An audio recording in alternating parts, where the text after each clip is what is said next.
Gathering food, humankind's natural instinct. Overconsumption, an unintentional evolutionary twist. Wastage, the devastating result.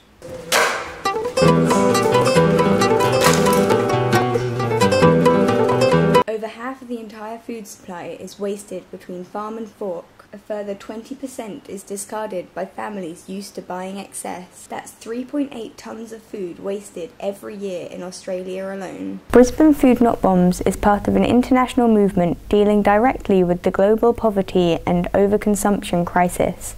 The group rescues food discarded from local stores before using their culinary skills to serve up a free community banquet. On a Thursday night we'll go out and raid a few dumpsters to get some food to cook up. This all came out of the bin, a few different bins actually, over the course of the week. But yeah, all rescued from various inner city Brisbane dumpsters. And then on a Friday we'll, yeah, in the afternoon, so turn up and do some cooking. Curry, pumpkin curry, that acceptable?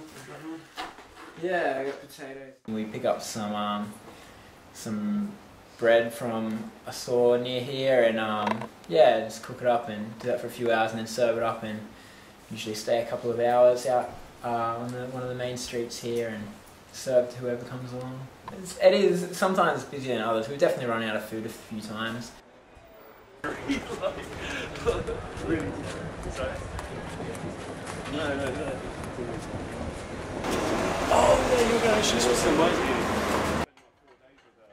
It changes, but often we probably feed somewhere 30 to 40 people.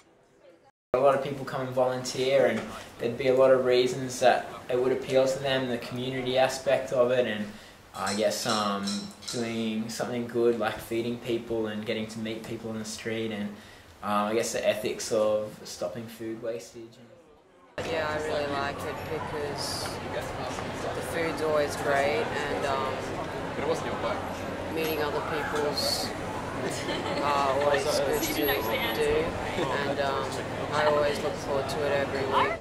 I think Food Not Bombs can be part of making a change in our kind of system that wastes so much food, but only as part of kind of a broader movement. I think if it provides a space where we can talk about food wastage and alternatives to it, like telling people about dumpster diving even, or encouraging more people to eat communally and share food rather than us all, eating on our own, which is another part of food wastage, I think.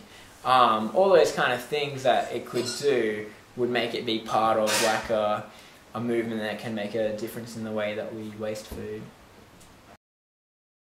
If the solution lies in a larger scale operation, it can be found in OzHarvest. Set up in Sydney in 2004, OzHarvest's fleet of 15 vans scale Australia's major cities, collecting food donated by supermarkets and fruit stores and delivering it to local charities and food banks. Australia-wide, OzHarvest delivers on average 441,500 meals per month. That equates to an enormous 147 tonnes of food every single month. Their mission? To break the food waste cycle. This morning we're going to a variety of supermarkets, and then we're switch to a community service centre that cares for between 2,000 and 3,000 people, and whatever we pick up today, we'll go there and hopefully help a few people out. And the main aim was that the need for people to be fed, and there was a lot of waste, and Ronnie Khan, who created OzHarvest, saw this, lobbied governments to change the legislation to allow us to do it, and it's just gone from there. Eventually I think that people will learn that there is a lot of wasted food and that it can be used, and apart from that, it saves on landfill. I need every staff member out here.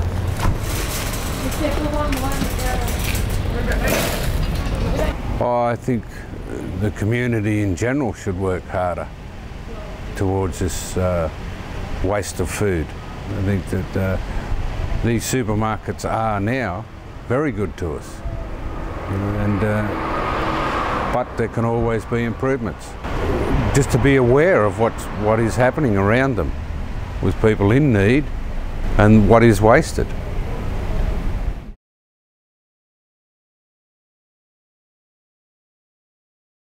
We run a non-for-profit organisation here. We actually, basically how the service works is that we're making food more affordable to families because it has become more of a challenge for families to meet their everyday needs and nutritional needs. Oz Harvest has been terrific in helping us in doing that. We do utilise the services of Food Bank 3 days a week. And being a non-for-profit organisation, basically we're here to help the people of Ipswich. In the last 12 months we've had over 3,000 families use our services, and every day we have new families arriving. Now a typical hamper for that family would include the basic staples and whatever we have on the shelves, cereals, things that children need, school snacks, and what is available to the family. We also try and put a cold pack in there with their dairy, meat and whatever other things we have available, and also a vegetable one. And without Oz Harvest bringing in these vegetables and these extra donations, we've been unable to do that. And it's quite amazing how many children are missing out on just even everyday basic vegetables or fruit. So we thank Oz Harvest very much for that. The Inspiration Garden offers its own unique solution.